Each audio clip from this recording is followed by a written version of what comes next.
Thank you. Thank you very much for tuning in. You know, today we're going to talk about giving. So many times on our show we talk about success and we give away success principles. But you know, one big part of success is giving back. Giving back to our communities, giving to others. And we also have to give away to the government as well, right? They want their part. We're going to actually be interviewing our guest tonight, Barbara Weltman, who's written a dozen books, including Small Businesses Taxes for 2012. She's an incredible author. We're also going to be talking with Manna Food Bank and learn exactly what they're doing in the community to help people in need. It's going to be an amazing show. Don't go anywhere. We'll be right back. Real estate today offers incredible opportunities, low prices, and extremely low interest rates. Hi, I'm Amy Norris from Amy Sells the Beach. Right now, there are opportunities in all areas. Our team can help you put your money to work finding your dream or investment property. And if you're looking to sell, no one can give you better exposure to buyers and make your property stand out. Experience matters when looking for opportunity. I'm Amy Norris. See why we're #1 at amysellsthebeach.com. When visiting Gulf Shores, Alabama, make sure to visit the Gulf Coast Zoo, home of the little zoo that could from Animal Planet. Get up close in our petting zoo. Enjoy our unique animal encounters. More than 300 monkeys, bears, reptiles, big cats, parrots, and more call the Gulf Coast home. Come on, go wild at the Alabama Gulf Coast Zoo. Thank you very much. Welcome back. Welcome back. My guest tonight is actually Barbara Weltman, who's a very successful entrepreneur. I actually had the privilege to see Barbara speak earlier today, and she's a tax attorney and a very sought-after speaker on not only taxes but home-based business and small business arena. She talked earlier today about funding, helping companies acquire funding, which many people need in these times. And she's written about a dozen books, including The Idiot's Guide to Home-Based Business. And her new book here is J.K. Lasser's Small Business Taxes 2012. It's already sold over 200,000 copies. Please give a warm welcome to Miss Barbara Weltman. Hey, Bob. Good to have you. Thank you. Pleasure to have you. Thank you so much for coming, Barbara. I know you've been on a plane all day from New York City. Right. So Barbara's coming from all the way from New York. And let me ask you a question. The new book here is doing very well. I looked at the first glance, I said 200,000 copies. Okay, that's a lot of copies. I'm like, wait a minute. We're still in 2012. So yeah, this is for the 2011 tax return, but taxes for small business is really a year-round thing, and so these are the tax rules through this year. I gotcha. Now, I have to ask you this because you're so up on this. This week is actually Small Business Week in Congress. And tell our viewers just a little bit about what that means. What it means is that they're celebrating small business in Washington, D.C. The Small Business Administration and other agencies are giving awards to businesses that have been selected for excellence. There's a lot of talks about various topics like federal contracting and funding, and it's just a week to celebrate and learn. Well, we know that obviously small business drives the economy, and a lot of the big conglomerate companies, you know, what they can, you know, what the small guy can sell his product for or buy his product for, a lot of times these big companies, they can sell it for less because of the volume, and it's a great thing that they're doing. I hope it works out the way it's supposed to work out. I'm glad that they're mentioning getting funding. But tell us what's happening in the world of business taxes right now in regards to small business. Well, this is a very precarious time. There's a great deal of uncertainty. More than 50 provisions expired at the end of 2011. We don't even have extensions for 2012 in place yet. There's a lot of wrangling going on in Congress, politically. Wrangling is a great word. Yeah, and we're poised for what people are referring to as Tax-mageddon, which is the fact that at the end of 2012, the Bush-era tax cuts expired, so rates are set to spike. A lot of favorable rules will disappear. The payroll relief will go away. Estate tax rules will become much more harsh than they are now. And we're already in the 5th month of the year, and Congress hasn't done anything yet. Yeah.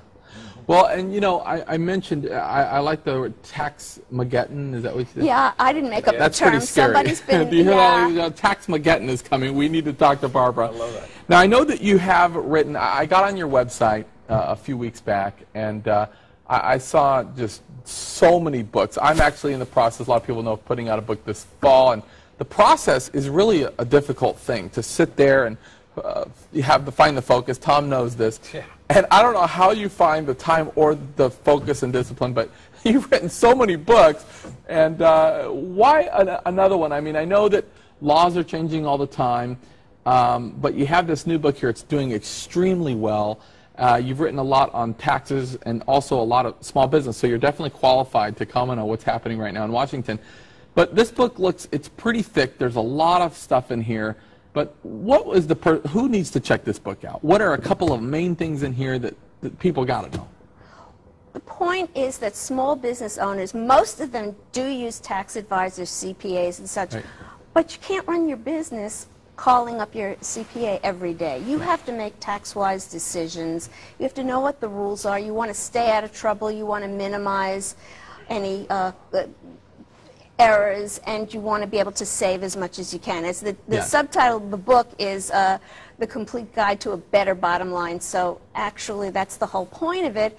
And this is about the 15th year that we've put out the book. We review it, we revise it every year to take into account changes and expand it, and the book has grown over the years. Well, and right now you mentioned too, things are very uncertain right now. There's a lot of things going on that are potentially bad. There's a lot of positive things that are potentially good, that things are happening.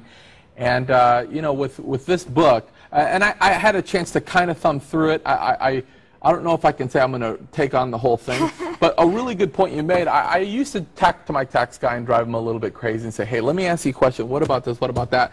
And he would put up with me, I think would be a nice word. He would put up with me and say, well, okay. And I'm sure a lot of them were basic questions. So I think what people need to do, I guess, would be take responsibility for their business, learn the basics, get to know what they can do. And believe it or not, I mean, there's a lot of great things that we can take advantage of that many people don't realize we can take advantage of in our business. That's the point, that there are a lot of helpful tax breaks that can really save you money. Yeah. You want to take advantage of them. You're entitled to them, but if you don't know about them, you may not make the moves that will enable you to do so when it comes time to tax filing. And it's more than just income tax these days. It's sales tax.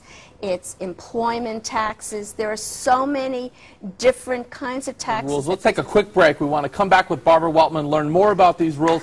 We'll be right back. Don't go anywhere.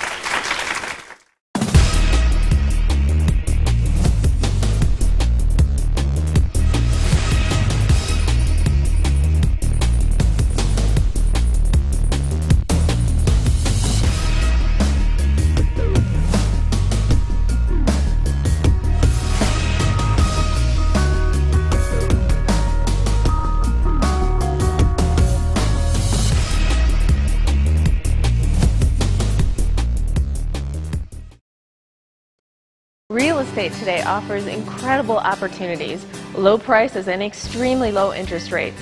Hi, I'm Amy Norris from Amy Sells the Beach. Right now, there are opportunities in all areas. Our team can help you put your money to work finding your dream or investment property. And if you're looking to sell, no one can give you better exposure to buyers and make your property stand out. Experience matters when looking for opportunity. I'm Amy Norris. See why we're #1 at amysellsthebeach.com.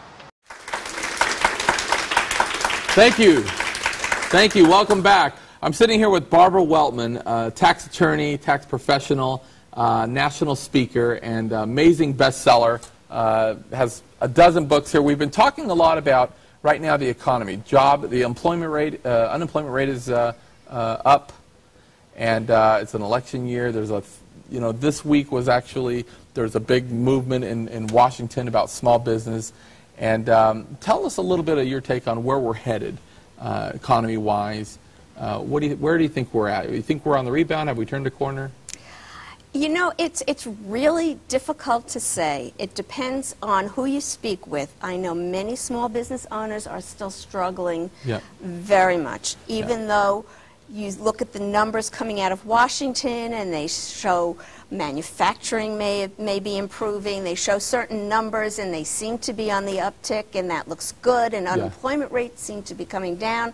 But anecdotally, when I speak to small business owners across the country, they're still in a holding pattern. They don't want to expand. They're still tightening their belt, and they're just hanging on to see some certainty come out of the government so that they can make plans. The government hasn't had a budget in 3 years, and it's very hard for small business to make budgets when they don't know what the tax rules are or anything else. Absolutely.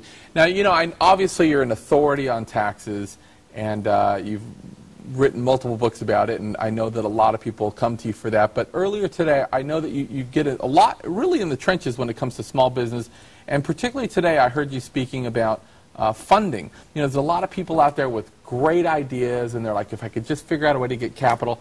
Obviously, banks are a little bit tight right now. You talked about different and unique ways people can go through to be able to raise funding or capital for their business. You mind sharing a little bit about different ways, you know, different actions people can take to acquire funding? There has been a very interesting development. There's a new federal law. It was enacted in April, and it will take the SEC until the end of the year, or maybe even a little longer, to come out with the rules to put that law into effect. And what it will allow is something called crowdfunding, where small businesses will be able to raise little amounts from individuals all over the country as long as they meet certain net worth and income requirements, and they'll be able to raise up to $1 million a year. And the good thing is that they will not have to go through the stringent SEC requirements, like going public, like big companies. Right. So this is a really amazing opportunity that's going to go into effect. Now, until that goes into effect, and one of the opportunities that has been existing for quite a while is a different kind of crowdfunding, where if you have a very interesting idea for a business, you can solicit through various websites contributions. They're not equity like the new law will permit. These are just people willing to give to a worthy idea and underwrite your ideas. Yeah. Now, is this Kickstart that you had mentioned? Is that Kickstart is one of the existing websites where if you want to contribute, let's say somebody has an idea for a business that will help the community or something like that, and they need funding, this is a way to make a donation in a sense. Right. It's not a charitable contribution, but it is a contribution to a good idea, with no idea of getting anything in return. Now, also today, you mentioned the importance, and I really want to drive this point home, because something that doesn't cost any money, something that's smart, and something that I believe all small business owners need to take advantage of, and that is Dun & Bradstreet, a Dun rating. Explain a little bit about why somebody would do that, and what's the benefits of actually getting a Dun & Bradstreet rating? Sure. Individuals are aware of the personal credit bureaus, Experian, TransUnion, and Equifax, that monitor our personal credit histories. When it comes to business, Dun & Bradstreet is the leader. D&B is the leader of that. And it's different for individuals than businesses. It's not exactly the same. It's much more public when it comes to business. If you want to do business with another company, you can readily check them out through Dun & Bradstreet. And so it's good to have and create a good credit history and have it on file. They maintain millions of credit reports on businesses throughout the world. And one of the ways to start doing this is to get a DUNS number. It's a free number that's given through Dun & Bradstreet. It's mandatory if you're going to do any kind of federal contracting. That's your sort of your federal ID number for that purpose. And again, you can do it online by yourself, and it's quick and easy. So the purpose really is to establish business credit, because when you're a small business owner, everything's basically on your back. It's your Social Security that's on the line. But establishing for this rating, and now the business is like it's its own entity. It has its own line of credit, and you're not the only person on the hook anymore. The business kind of standing on its own. Well, that's right? the goal, Right. and it doesn't happen overnight, but the point is to try to grow the business and build the business credit so that you as the business owner can eventually be off the hook. You don't have to guarantee your company's loans or leases or other obligations. And it's free to do. It's something that should be started, in my opinion. And again, I think that getting a Dun & Bradstreet, it's a smart thing, because I know that certain organizations even look at things and say, well, we might prefer the companies that have Dun & Bradstreet ratings over the ones that don't. So there's lots of benefits to do it. Thank you very much, Barbara, for coming. It was such a great pleasure. We hope you come back as a guest.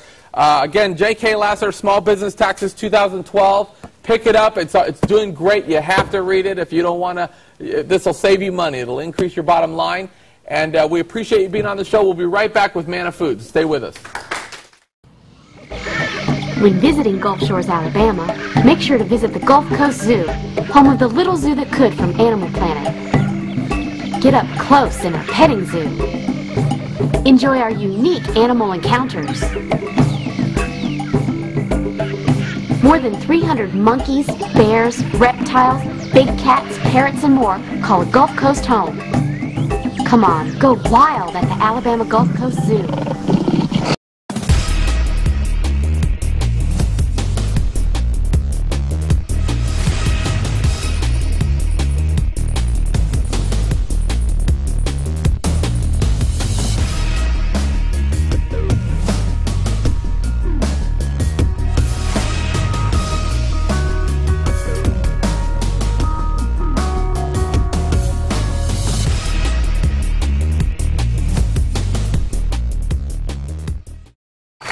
Thank you very much for sticking with us.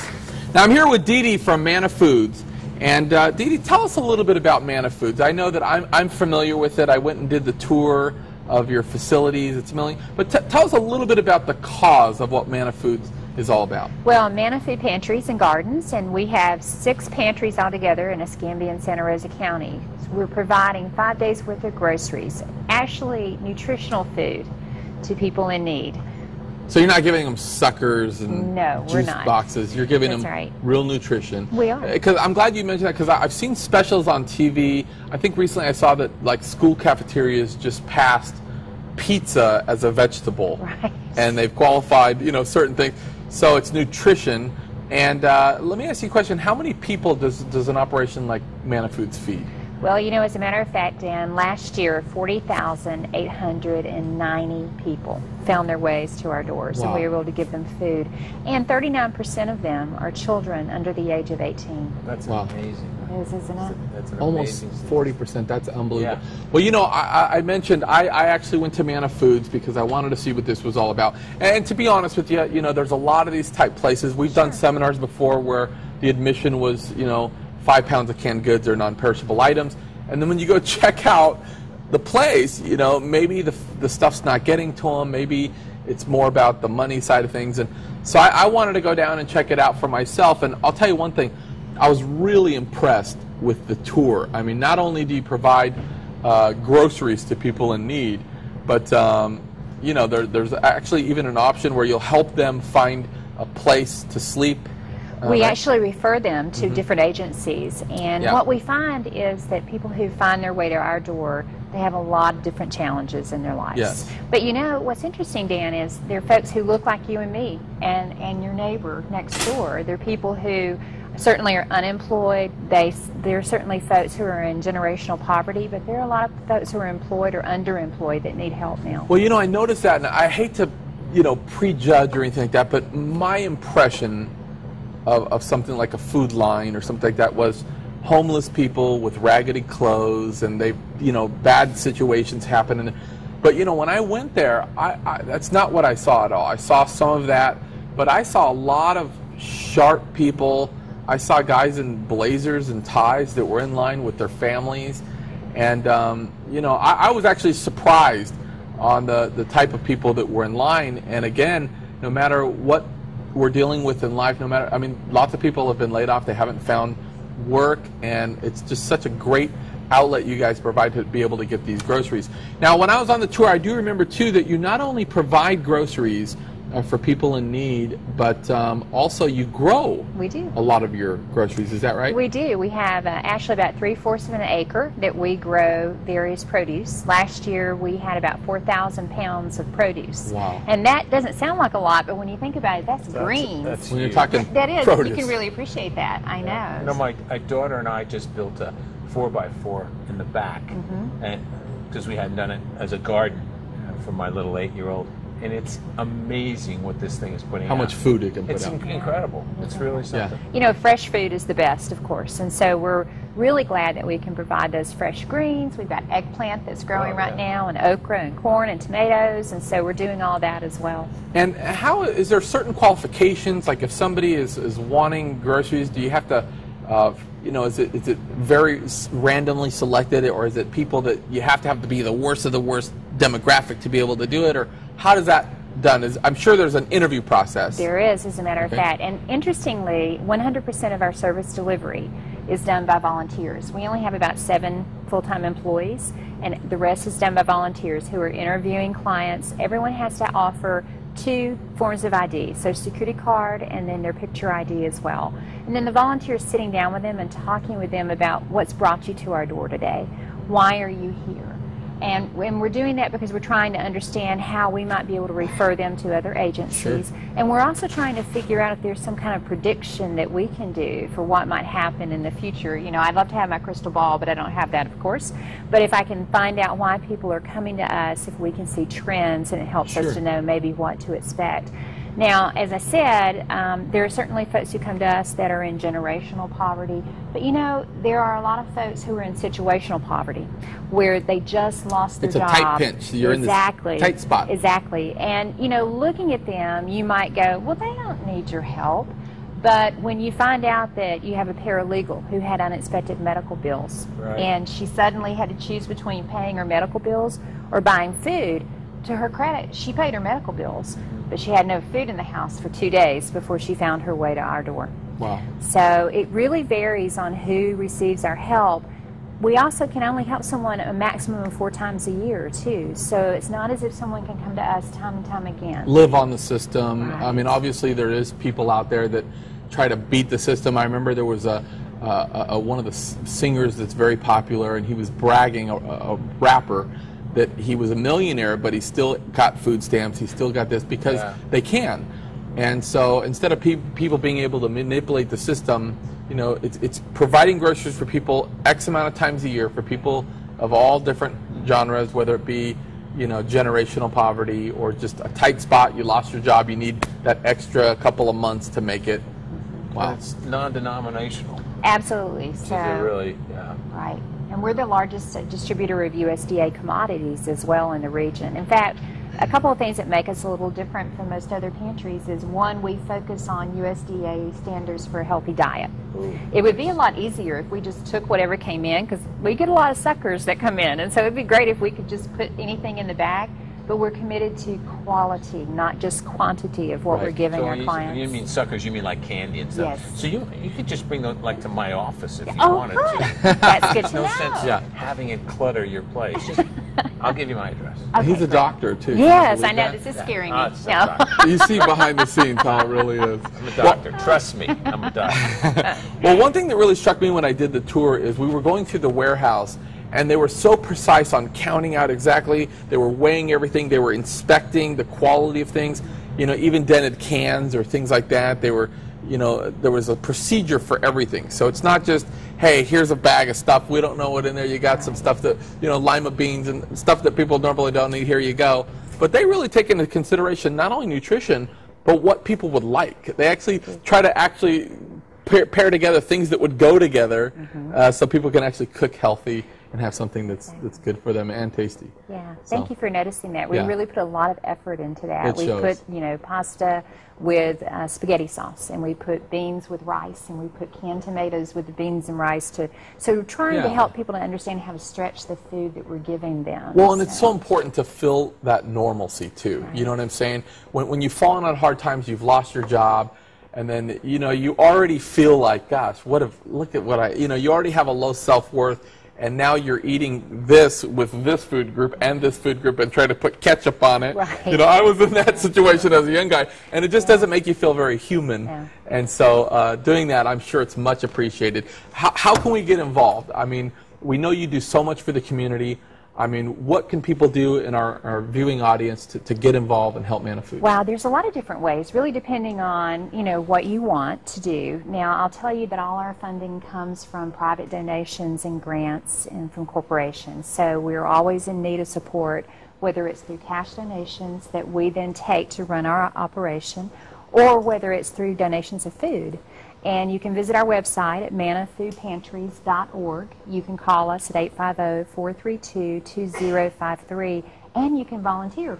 You can come down. See, Doc, you can come down and volunteer. Take the suckers out. That's right. You can help us sort cans and get those groceries ready to be given out. Well, a very dear friend of mine is a volunteer down there, Becca. She brags about you guys all the time. I've, like I said, been down there personally. It's an amazing operation you guys have.